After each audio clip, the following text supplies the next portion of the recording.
في الفترة الأخيرة شفنا تصريحات كريستيانو رونالدو، وده بسبب معاملة تين هاج ليه. بس قبل ما نتكلم عن كريستيانو رونالدو أو تين هاج، تعال نشوف حياة كريستيانو رونالدو كده قبل الشهرة.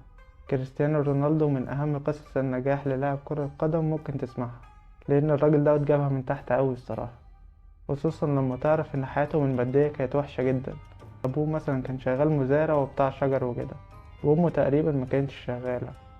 وعلى فكرة عيلته كانت بتحبه جدا يعني، واسمه رونالدو بسبب ان ابوه كان بيحب رئيس امريكا السابق رونالدو. المهم اول هدية اخدها كريستيانو رونالدو كانت من ابوه هي كرة قدم، ودي كانت سبب حبه للكورة. وعلى فكرة الكرة ديت لسه معاه لحد دلوقتي. بعد كده كريستيانو اتجه للكورة اكتر، ولعب في كذا نادي اهمهم سبورتنج لشبونة اللي تألق فيه تألق واضح، وبعدها جات له عروض كتير من أندية كتير.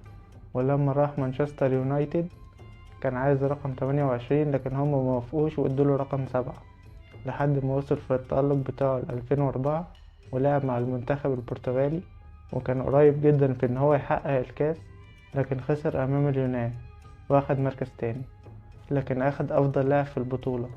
والحلو في رونالدو ان هو بيزيد بشكل ملحوظ في التطور والمستوى بتاعه.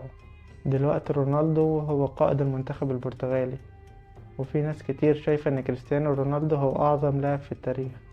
رونالدو معاه 5 كرات ذهبية، وأول لاعب يفوز ب4 أحذية ذهبية أوروبية، وفاز ب32 بطولة رسمية في مسيرته.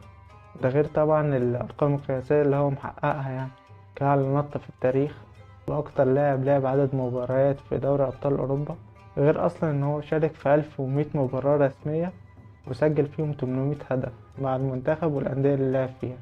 والدليل على نجاح كريستيانو رونالدو، أول لاعب كرة قدم يحقق المليار ولحد دلوقتي بيلعب. وحاجات تانية كتير ممكن تتقال في حق الراجل ده، لكن اللي أنا قلته ده كفاية يعرفك مين هو الدون كريستيانو رونالدو. لحد كده تكون خلصت حكايتنا. لايك وشير واستنونا في حكاية جديدة. لو انت أول مرة تشوفني متنساش الاشتراك.